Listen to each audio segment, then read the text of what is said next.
All right. Hello, everyone, and welcome back to another episode of Sober Yoga Girl. I am super excited to have Charlie with me today. And Charlie is a person in long-term recovery, and he's the host of the Way Out podcast. So welcome, Charlie. Super glad to be here. And I was on Charlie's podcast a couple weeks ago, the Way Out podcast, and I had so much fun recording that episode, a lot of laughs. So I'm super excited for this show, too, because I know it's going to be just as fun. It was a blast having you on the Way Out podcast. Your story is tremendous, and it's actively right now, right at this moment, helping people. Oh, thank you. And I'm sure that yours is going to do the same. So I look forward to getting into it because when I was on your show, it was all about me. So now it's going to be about you. Indeed. So let's get started. Can you tell me a bit about yourself, where you're from and sort of who are you? Yeah, absolutely. And again, thank you, Alex, for having me on. This is a true pleasure for me to be able to have the opportunity to share a little bit about my story, and hopefully it connects with a few folks and helps a few folks out. Born and raised here in the Twin Cities here in Minnesota, and I've stayed around these parts this far along in my journey. I'm a person in long-term recovery. My sobriety date is December 6th of 2014, and I haven't found it necessary to have a drink or a drug since that day. And I'm a product of the 12 steps and working a 12-step program. But because I am a host of a recovery-based podcast that really supports a broad spectrum of pathways to recovery, I've really integrated a lot of other components of recovery from other pathways into my own recovery model. So it's a bit of an eclectic recovery model for me today, but that's the joy of it as it continues to evolve. It's amazing. I'm picturing, as you're speaking, I'm picturing almost like mixing different things into like the soup, or the stew, or just exploring different methods and strategies. And Absolutely. And that's a true gift, to be able to hear other people share how they recovered and their recovery journeys. And I get to learn about different approaches from a daily perspective that I can add into my own recovery toolkit. Yeah, that's amazing. It's an amazing part of hosting a show like that and meeting so many inspiring people. So absolutely, I want to hear about your drinking story. First of all, were you were primarily drinking alcohol? Did you do other drugs as well? I did, yeah. So I started drinking very young. The first time I drank and got drunk, I was 15 years old, and I was at a party at a friend's house whose parents were out of town, and he lived on this lake and had this fully stocked bar, and I got really drunk really, really quick, and I loved how it made me feel. And more specifically, I liked how it made me not feel. I liked that it completely removed all my anxiety. I liked that it completely removed all my depression.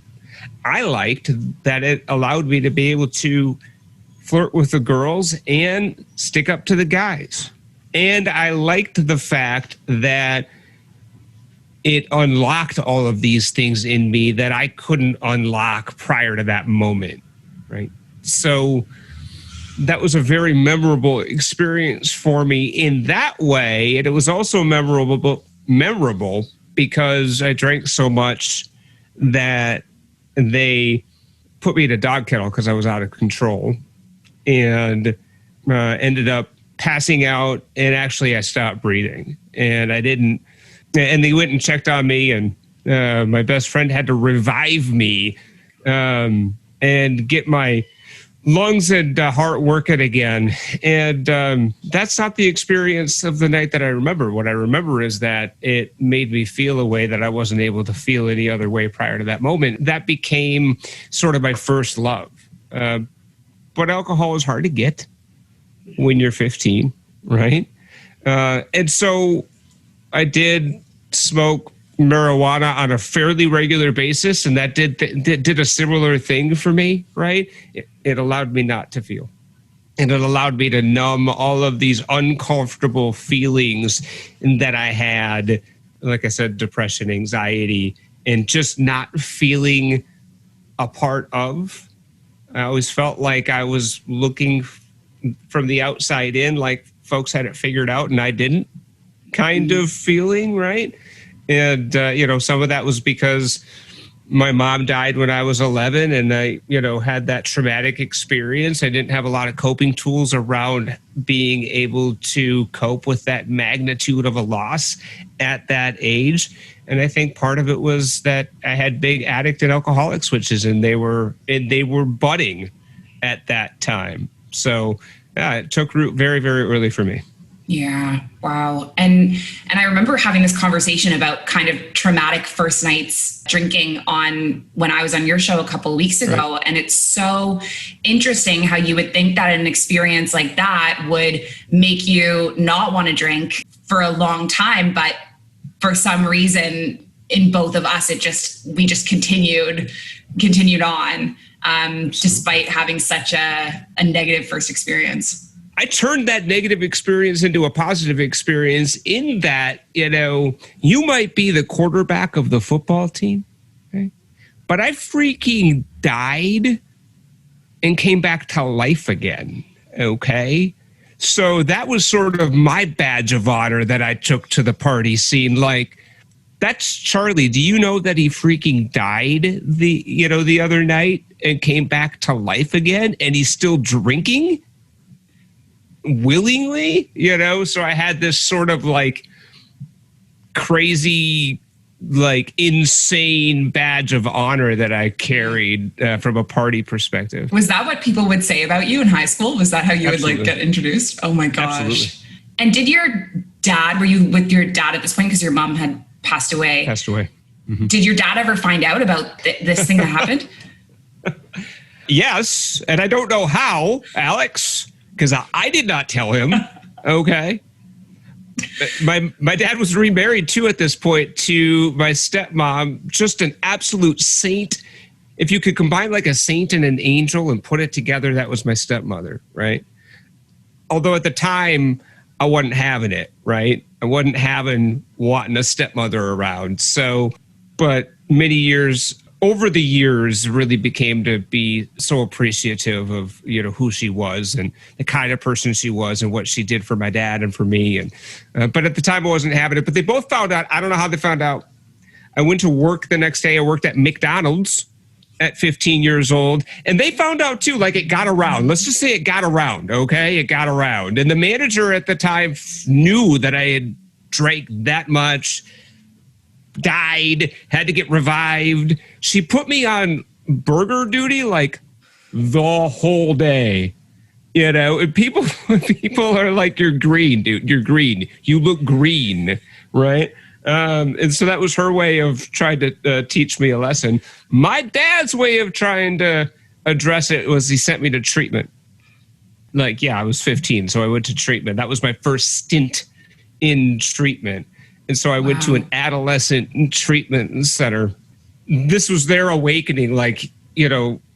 Charlie's got some stuff going on. He drank so much he almost died. They found some pot in a pair of pants of mine, and they're like, treatment for you, buddy. So I went to an outpatient adolescent treatment center, mostly because I lied enough to be able to get into outpatient, not inpatient. And I very quickly learned what they wanted to hear, and I told them exactly what they wanted to hear, and I became the treatment ninja. And I waxed poetically about steps that I wasn't working. And, I just want to get out of there, right? I had no intention on quitting. I had literally just found this stuff. I had just found it. This is the answer for me, okay? You want me to what now? You want me to stop? That's not going to happen. I mean, I'll tell you what you want to hear for sure, but I'm not going to stop that at this point. And you had to stop during the 28 days because they, you age you. But at the end of the treatment, 28 days, they're passing the recovery coin, the graduation coin around, and everybody's saying, Charlie, if I had just an ounce of your wisdom, I would be so grateful. You're going to stay sober forever. And Eileen, the head treatment counselor, this old Irish broad, who I didn't even think was listening, usurps the circle, takes the coin, and she looks at me and she says, you're lying to yourself. You're lying to this group. You're going to use again, and it's probably going to kill you. Wow. And she walked out. What do you think? How do you think she sensed that? I don't know. I didn't even think she was paying attention, but she just saw right through it. Like she saw through all the BS. Right? Probably because she was in recovery herself and had been down that road, and, you know, it takes one to know one kind of deal. Yeah. This lady had seen it all, right? There wasn't any fooling her. And she was right.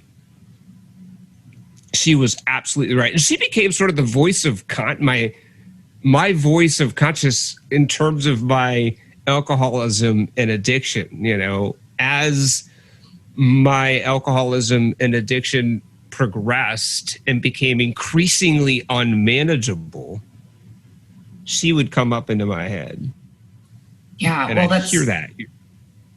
I was going to say it had to be like a really powerful moment at such a young age for someone to like speak the truth to you. Like, you know, that would stick with me forever, I think. Oh yeah, absolutely. Nobody else either saw through it or had the audacity to speak truth to BS. And so what happened next? Like, so you left the treatment center and then what happened after? I found out there was a lot of extra drugs you could do that I wasn't really aware of until I met all these other people in treatment that were doing all these extra drugs, right? And so it really like next leveled my drug use is what it did. Wow. And so really for the rest of my high school career was a lot of experimentation with other drugs, but really on the daily marijuana use multiple times a day that allowed me to stay numb and alcohol whenever I could get it. That's how it was. Barely graduated high school. I like just barely. And launched myself sort of into adulthood, went to radio broadcasting school, graduated, figured out that radio broadcasters make terrible money. And that wasn't going to support a drinking or drug habit by any stretch. Plus the jobs that you had to start with were like in nowhere, Iowa, nowhere, Nebraska. Okay? That was not an attractive option for me at that point. So I just started working full time and drinking and using as much as I could.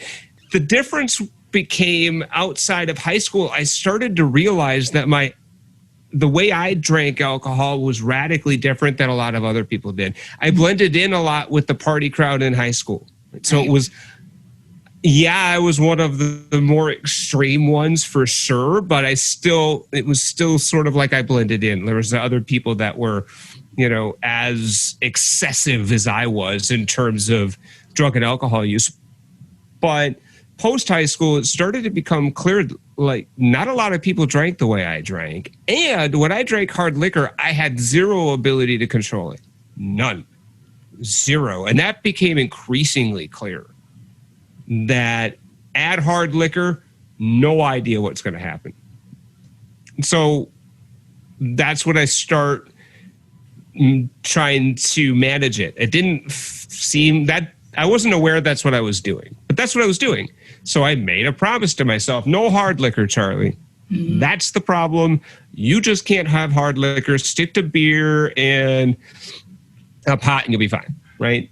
And so that sort of began the negotiation around my drug and alcohol use. I met who would ultimately become the mother to my two wonderful, wonderful children. And she very quickly became pregnant, and I had responsibility for the first time in my entire life, which was both a good and a bad thing. I had to, at that point, even more keep my drug and alcohol use in check. It kicked the marijuana completely. And then that entered a phase of my life for about a decade where it was kind of addiction whack-a-mole, right? Mm-hmm. Like if I can't have what I really, really want, which is I want to, tie one on basically every night, then, I'm going to look for substitutes. Again, this is not a conscious thing. Right. This is an unconscious thing. So food became a problem for a while.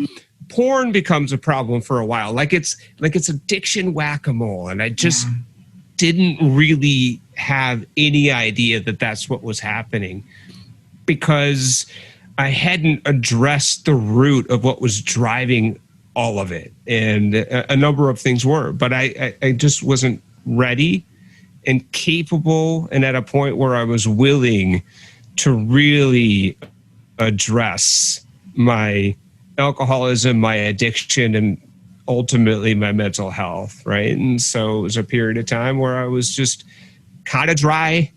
Also, addiction whack-a-mole was going on there. And, that marriage ended for a variety of reasons. I don't like to tell other people's stories, but I participated very much in why that marriage ended. And I quickly got married again, because that might be the answer, right? That could be the answer. And it wasn't.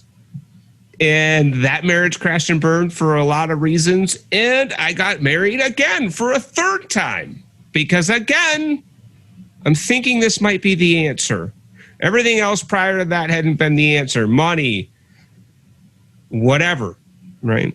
And so I'm on my third marriage at this point. I'm in my early 30s, and it's about a year in.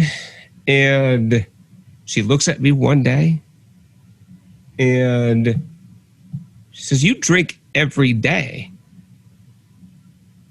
And I look at her and I say, "Well, yeah, but baby, it ain't that much." And then she gets like this look at her eye, like, okay, well, I'm going to start counting, right? You say not that much. I'm going to find out how much. And the problem with trying to outsmart somebody who's A, already smarter than you, and B, not drunk, is it doesn't work out very well. So I'm trying to like rotate beers in the fridge and in the garage, right? And trying to play this like shell game, and she realizes a couple of things. She realizes that I'm not eating, and I hadn't been eating for a good long time because I had gotten so sick in my alcoholism by that point that I had figured out that if I don't eat all day, I can get home and I can get really, really wasted on a six-pack. And I just rinse, wash, and repeat, right? Wow. On some basic level, I already knew going in.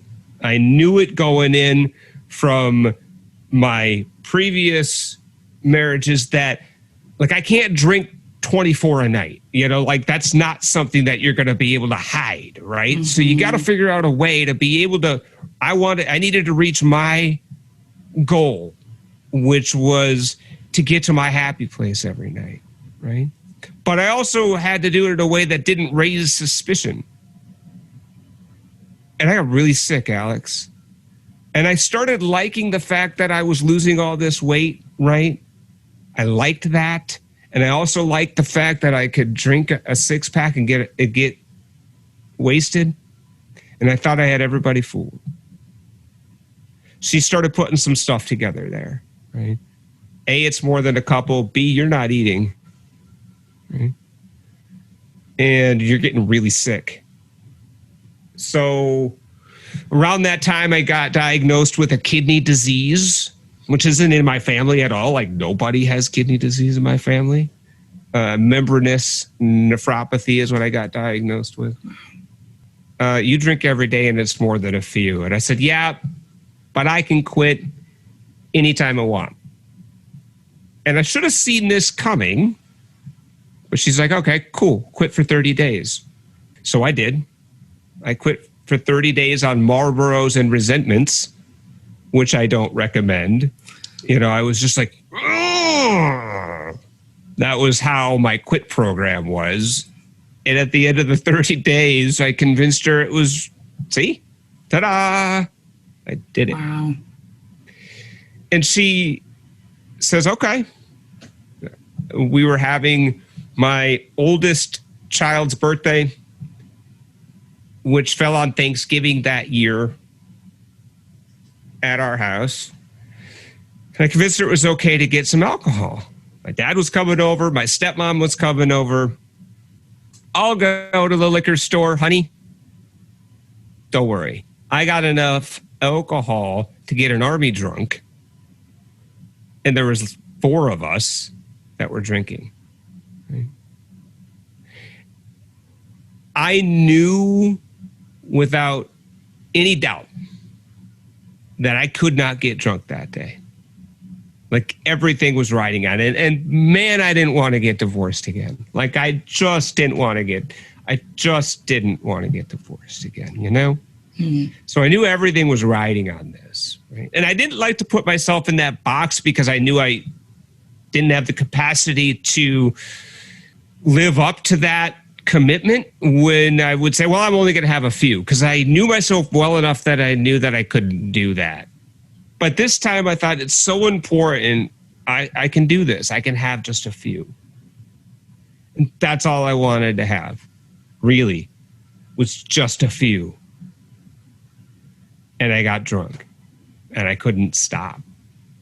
No matter how bad I wanted to, I couldn't stop. And I'm drinking glasses of half-drank wine. I almost cut my finger off carving the turkey, and I make a complete fool of myself. And after my folks leave, she looks at me, and she honestly wanted to know. She said, "What's wrong with you?" And my son looks at her and looks at me and looks at her again and says, "What do you mean?" "Just Dad. He's just drunk again." And that statement of truth hit me like a ton of bricks and pierced the veil. That was the final straw. Like, I'm fooling nobody here, right? Nobody.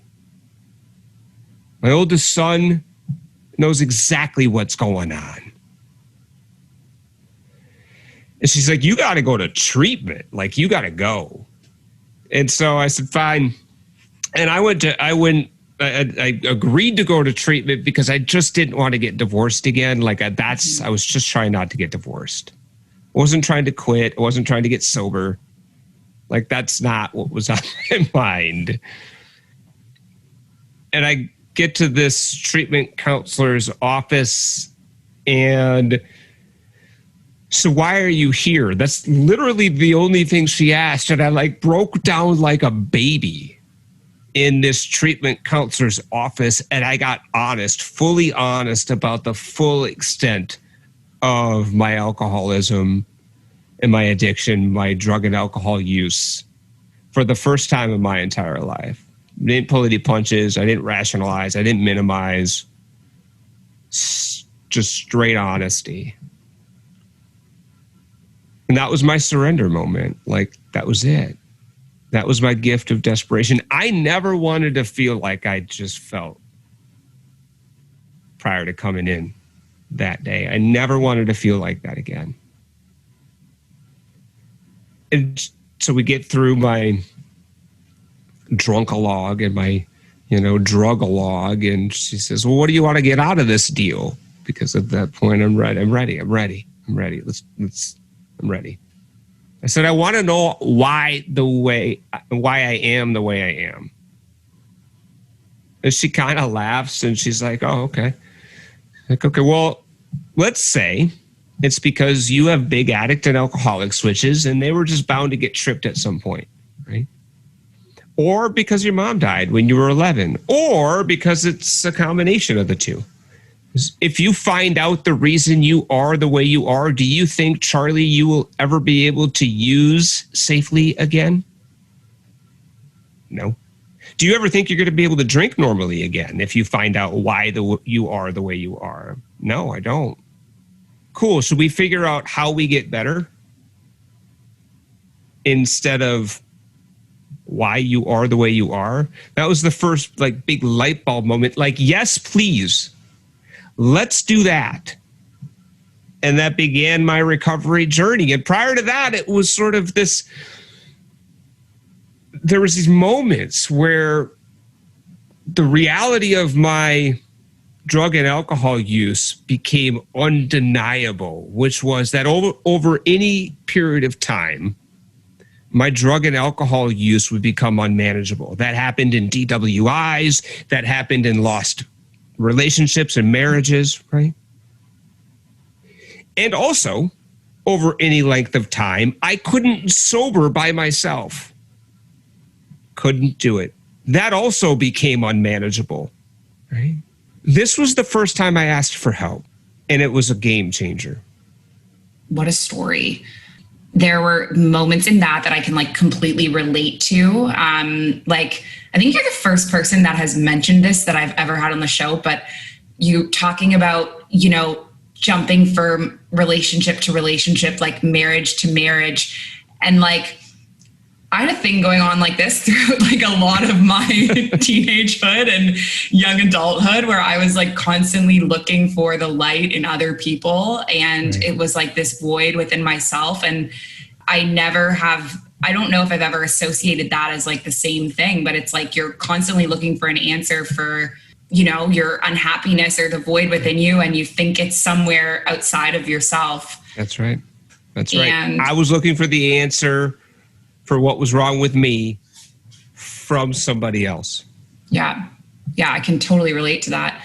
And then the one time I've ever lived with a partner, I remember moving in with him and being worried about how I was going to hide my drinking from him. And I remember in the beginning of our relationship, I hid it pretty well, the very beginning, and we would just binge excessively on the weekends. And then throughout the week, I wasn't drinking. And then as the relationship went on, there was always a reason, oh, I had a really stressful day, I need a drink, or oh, I have, and I was counting the days in my head. I was how many days of this week have I drank? Can I have, what's the limit? One time a week, 2 times a week. So I can 100% relate to, it's once you live with someone, you cannot hide these things. Whereas you can hide them from the rest of the world, your friends, your parents that you don't live with, but the partner that you live with sees everything. That's right. That's right. And that's the hardest person to hide something like an addiction, a substance use disorder from, is somebody that you live with on the daily. It was very easy to be in the times that I was not living with anybody to play this Jekyll and Hyde and be super employee, super dad on the outside. And when I go home alone, nobody knows what I'm doing, and I can keep that under wraps, right? It's a lot harder when you're living with somebody. Yeah, absolutely. And so tell me about, so you went to the treatment program, and what was that like? How long was it? Was it inpatient? How was it different than the first time? It was different for a lot of different reasons, but it was outpatient. Okay. It was intensive outpatient. I was absolutely very fortunate to be able to go to Hazelden, and my soon-to-be my soon-to-be third ex-wife decided that she was going to pay for it for me through her insurance. So she allowed me to stay on her insurance long enough to be able to get through all of my intensive outpatient plus some extended outpatient treatment. So I'll be forever grateful to her for that gift, because it really provided the foundation for my recovery. And it was an extremely eye-opening and profoundly spiritual experience going to Hazelden and really, for the first time, being receptive and willing to do the work and being receptive to what we were trying to apply to our lives. And I remember one of the most transformational things that we did in that treatment was watch a 2-part video series called The Problem and the Solution by Fred Holmquist. And Fred Holmquist is a legend in Hazelden fame, and he did this video series that's based on the 12 steps, but does a really, really good job of defining the problem that we struggle with when it comes to alcoholism and addiction and what the solution is. And that was really the first time, Alex, where I really felt like there was true hope. Like, yeah, I think I can get better, And I started hearing stories, started to go into 12-step meetings while I was in treatment. And that was equally as transformational for me because I was hearing other people's stories and I was hearing my story and theirs for the very first time. I never really listened to other people's stories before. I wasn't really concerned with what you had to say. I was concerned with what I had to say. And I was thinking about what I was going to say. I was tuning you out and focused solely on preparing my really, really profound share that I was going to launch on you. And this was the first time I was listening to other people's stories really genuinely, and they changed me. It changed me in some really important ways. Number one, I didn't feel alone anymore because I was hearing my story and yours. And number two, because I was hearing you tell your story and you felt like I felt and you did what I did and you thought like I thought and you got better, I had true hope that I could get better too.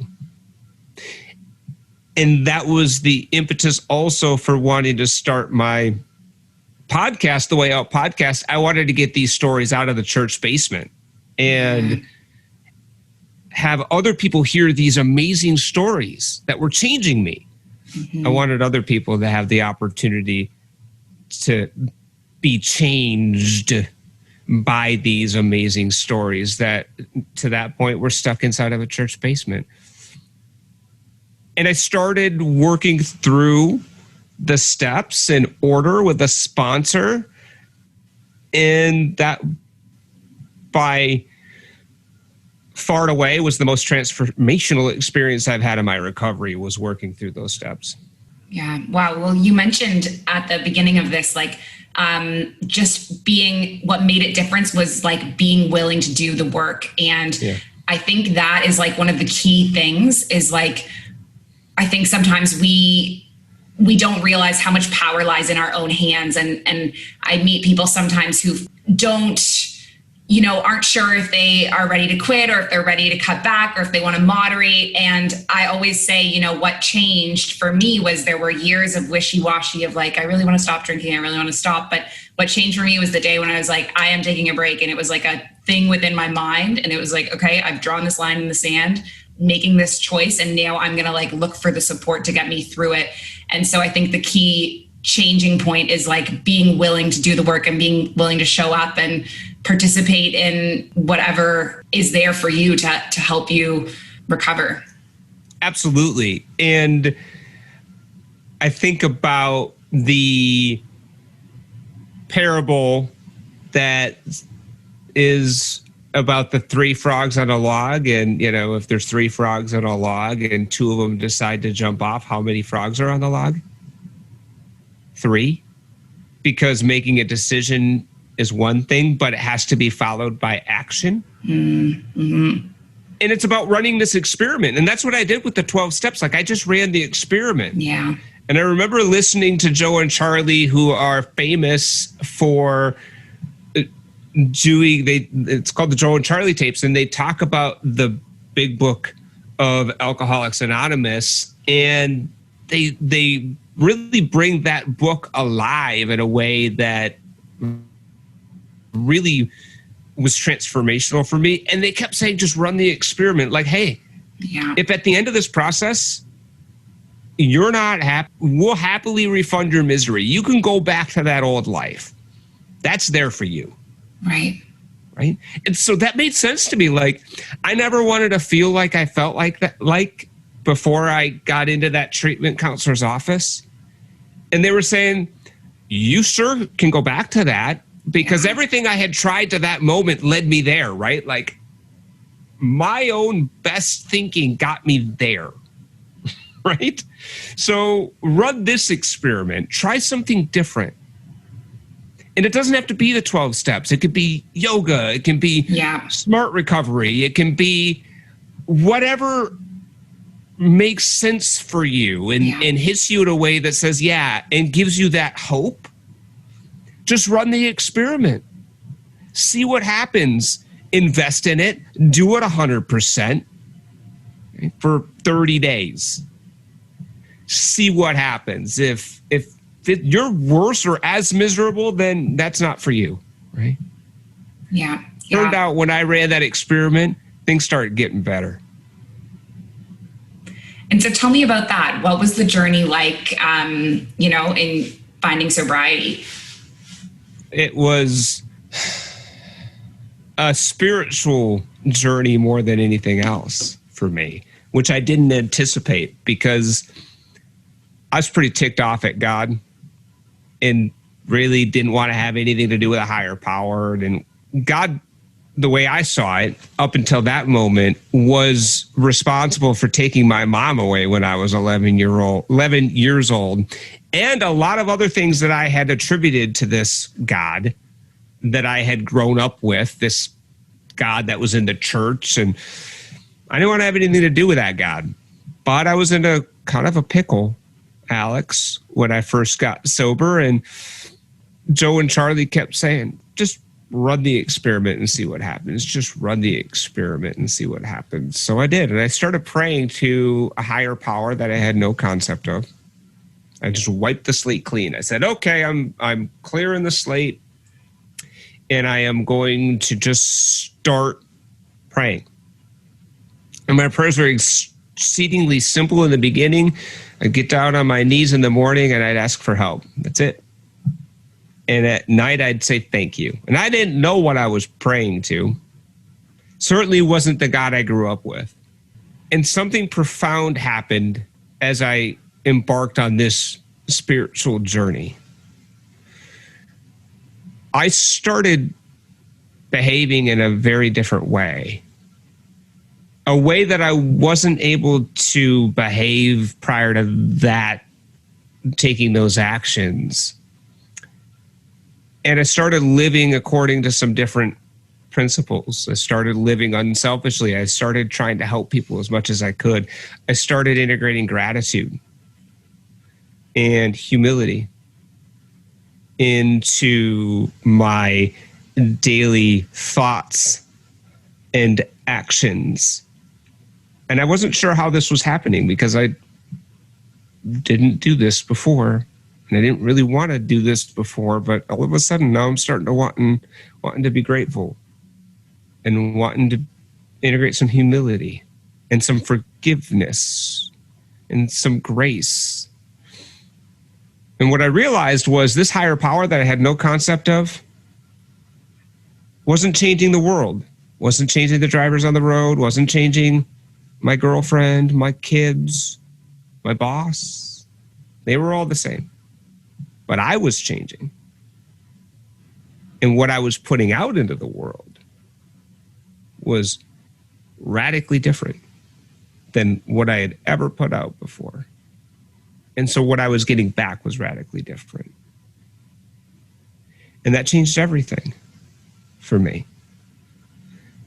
And then I believed that a higher power in my life can make an extraordinary difference in how I experience the world. Right?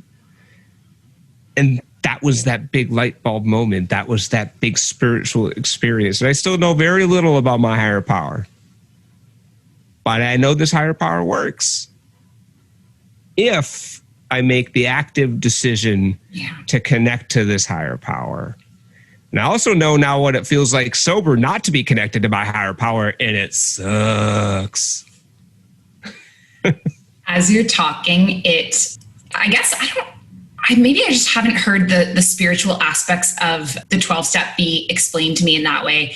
But I honestly was getting shivers and a little teary because I just feel like it is connecting so much to like a spiritual journey that I have found through yoga. And it honestly makes me curious about it. A lot of people that I meet have said, you should really go to an AA meeting just to see what it's like. And I have been curious about it. And I feel after this conversation, I'm like, I must go, because it sounds like it's not that different from, the work that I'm doing in connecting to, a gratitude practice, practicing prayer, believing in a higher power. Like it sounds so similar, and the community and the connection and hearing other people's stories. And it's beautiful.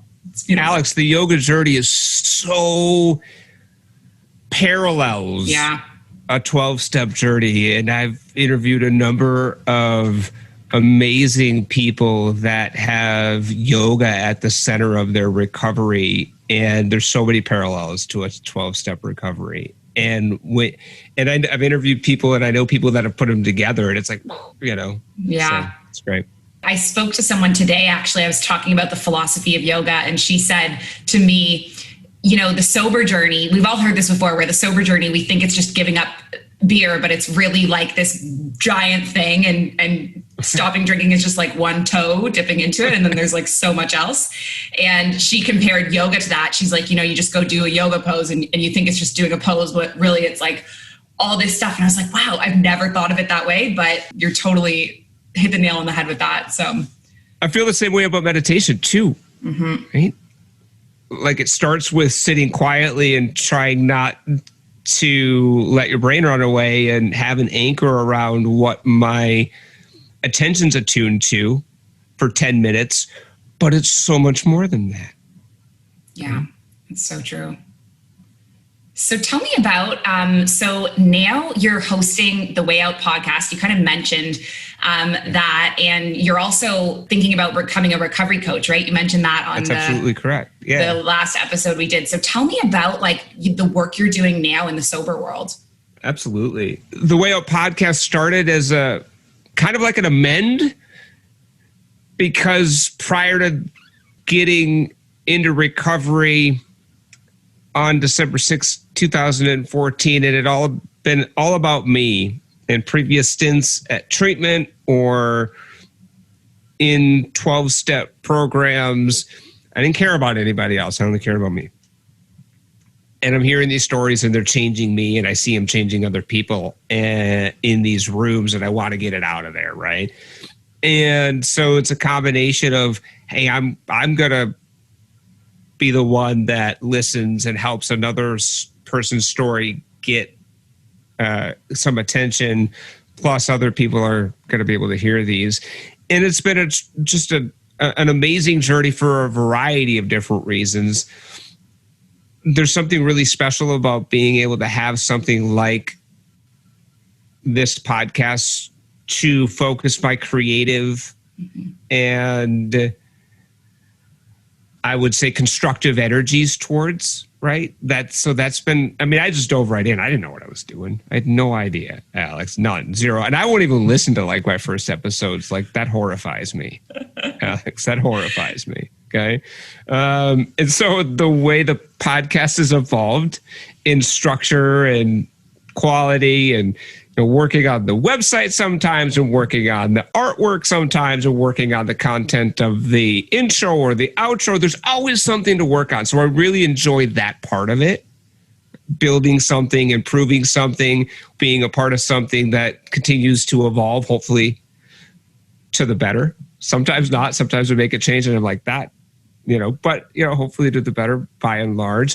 And that it's a vehicle for me to be able to be of service to the recovery community. And that's super important to me. It's super important to me that I'm able to highlight really great stories of recovery across a wide spectrum of pathways, because recovering out loud changes people. And when we choose to recover out loud, our stories have the opportunity to really affect people in a really profound way. And that's a special experience, and that's a spiritual experience, okay, to be able to do that. And that's now got me into a place where I'm starting to train as a certified recovery coach. And that's a new journey that I'm just starting. Okay? But yeah, I sponsor folks in 12-step programs as part of what we do. Being a certified recovery coach is something different than that, because I have the opportunity to be able to help people navigate to a pathway of recovery that fits them and is most suitable to them, and then continue to have an opportunity to coach them through their recovery process, sharing my experience, strength, and hope. And I wouldn't be in a position to be as helpful as I could be as a recovery coach if I didn't have 250 episodes of experience of interviewing such a wide array of folks that have recovered through a variety of pathways, and have just a deep appreciation for recovery at large and being able to support people in their recovery. Oh, I think you're going to be such an incredible coach, because honestly, listening to hearing you speak, even, you're just so inspiring. Like, I know this episode is going to touch so many people and inspire so many people. And I just think it's a really great choice for you. You're going to be awesome. Phenomenal. So I'm wondering, if you have any advice for someone who wants to quit drinking, wants to be sober, what advice would you give? The single greatest piece of advice that I could give somebody is ask for help, and be completely honest with yourself about the nature of your alcohol use. And if you start at a point of honesty in terms of the true nature of your alcohol use, and then ask for help, you're going to get it. And so I guess I'm going to make it 3 pieces of advice. Be honest with yourself. Yeah. Ask for help. And then run the experiment. Just run the experiment. Whatever pathway speaks to you.